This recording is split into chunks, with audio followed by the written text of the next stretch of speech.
So basically what I will first try to do is tell you where the cancer field is moving, and basically just key numbers. You probably know these scary numbers, but I mean, cancer in the world is 25 million people bearing cancer. Lots of people are dying. The numbers, if we don't change the current therapeutic and diagnostic way, are going to increase. And basically, if I would compare cancer research and treatment, I usually use this slide that is basically a 110-meter hurdle, where basically we are advancing, we are moving obstacle, we are going through obstacle, we have a new revolution, and soon after we understand that it's much more complicated than what we saw. So this being said, we actually improved a lot therapeutic treatment. In 100 years ago, we were actually having 5 years overall survival, so basically survival after 5 years of only less than 10%, while now we are somehow having 5 years overall survival of more than 50%. So we're getting better.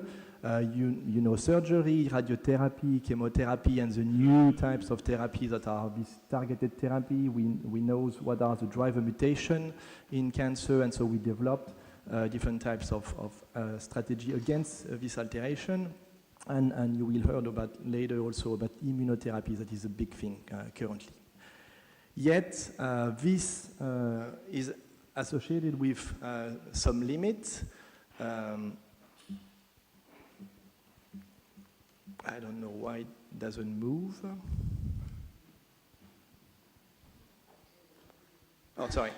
So this is, for example, a classic example that we give to all students working on cancer. This is a patient with melanoma, very aggressive melanoma. I mean, 20 years ago, there was basically no drugs available for patients with melanoma. And then because this patient was having a BRAF mutation, companies have been developing different BRAF inhibitors, and you can treat this patient, and you can see that after 15 weeks of treatment, basically there is no more tumor. So very impressive. Unfortunately, 8 weeks after, so 2 months after this treatment, basically the tumor are coming back. And the idea has actually completely revolutionized the view that we are having from cancer, is that there is actually, cancer is not only one single clone, but actually a series of whole ecosystem where multiple subclones are here and are emerging over treatment. So the second key revolution was immunotherapy, and for example on the left panel, this is the clinical data for what we call an immune checkpoint inhibitor called PD-1, that actually is a major drug that is used in immunotherapy, and you can see that in melanoma, indeed it's actually a game changer. Now something like 40% of the patient will have actually a long-term response. So this is very impressive. Yet there is only a fraction of patients that are responding to immunotherapy.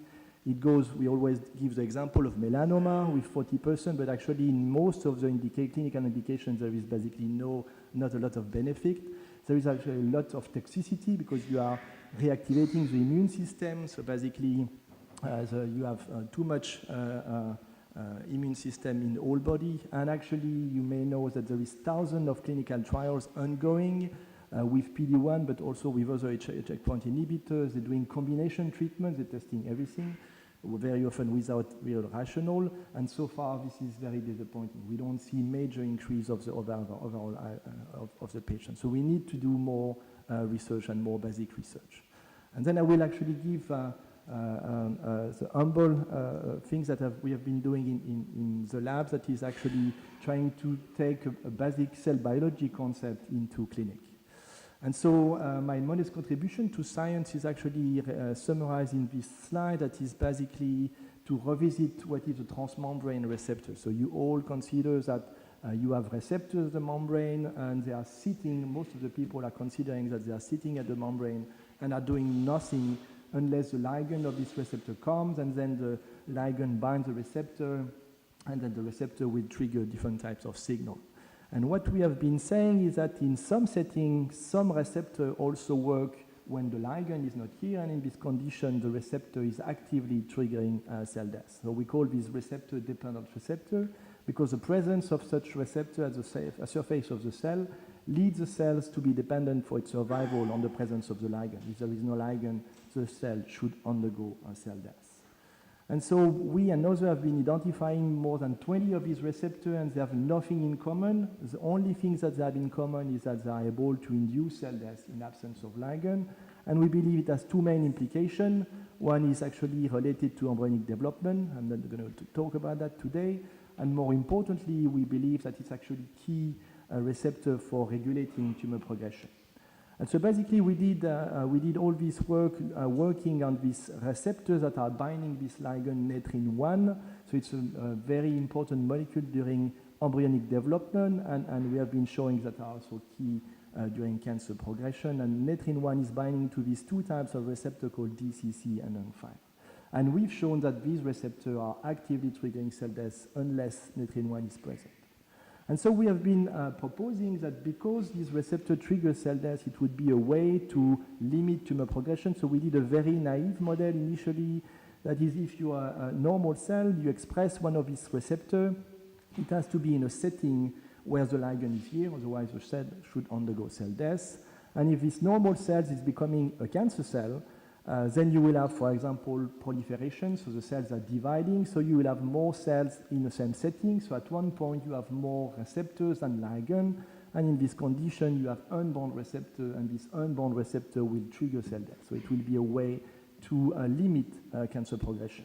And of course we do see tumors in humans, so somehow one way to have a tumor that is developed is actually for the cancer cell to have a selective advantage, and one of these selective advantage would be, for example, that the tumor is losing the receptor. If the tumor is losing the receptor, then the cancer cells can grow independently of the ligand, the cancer cell will be happy, and then you will have tumor progression.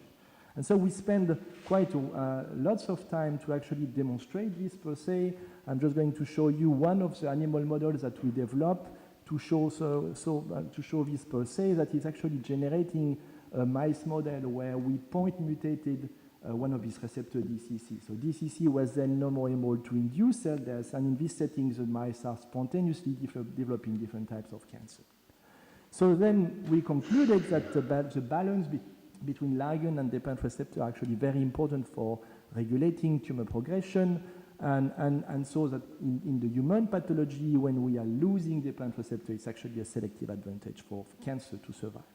And you were kind enough to provide me this wonderful P11 Medals Award in 2010 based on this basic research. Unfortunately, it has no interest in terms of putative therapy because you cannot target something that is lost. DCC was lost in cancer, so no way we can use it. So actually we revisited the initial model saying that in some cancer, instead of losing the receptor, maybe some other cancer cell can actually have another selective advantage that would be, for example, an upregulation of the ligand. If you upregulate the ligand, if your cancer cells, or actually the tumor microenvironment is producing the ligand, then you will be always in setting where the receptor is bound to its ligand, and so you will have no cancer progression. And in terms of therapeutic perspective, this is more easy because then you can develop a drug that would block the interaction between ligand and receptor to re-trigger cell death.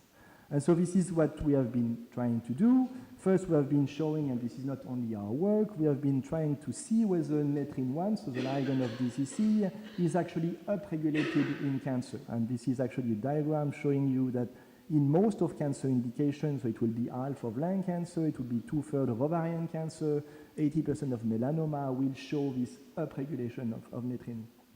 And so we decided to do some preclinical models, so using mice and rats, to demonstrate that if you block the interaction between ligand and receptor in animal models, it will be associated with tumor growth inhibition. And so we decided to actually develop a real drug. So in the oncology field, there is two types of drugs, either small molecules for targets that are within the cells, or actually a monoclonal antibody when you target something that is outside the cell, and this is receptor and ligand. So we decided to develop a monoclonal antibody binding netrin-1 and blocking the interaction between netrin-1 and its receptor. And basically with this, we obtain one antibody that is now a humanized form of the antibody. It's called NP137 and nicely bind to the pocket of interaction between netrin-1 and its receptor. So we have a very strong netrin-1 antibody. We did all the boring preclinical development, so you have to show that actually in animals there is no toxicity associated with the antibody. So first you have to produce it. So we actually produce 1 kilogram of the netrin antibody, and we did what we call a tox study, both in mice, monkey, and basically the conclusion is that there is no toxicity associated with this antibody. And then we actually filed a clinical trial application in France.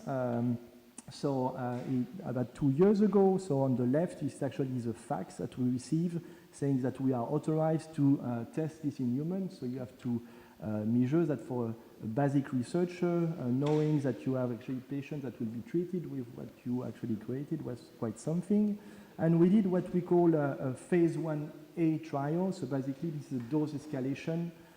So basically you start with a low dose, what was 1 milligram per kilo, and then you reach a very high dose that is 20 milligram per kilo twice every 2 weeks. So you have to remember that in oncology, early trials are done with patients that are highly sick. So basically they have been treated with mostly all kinds of treatment, chemotherapy, immunotherapy, radiotherapy, and they are resistant to everything. So we offer them a trial, or they go in basically to palliative care. And so heavily treated, we have actually about 36 patients that have been treated, and somehow the first conclusion of this trial is that it's a very well-tolerated treatment. There is no toxicity at all, which makes sense because netrin-1 is mainly expressed in embryonic settings, so basically in adults there is very few netrin.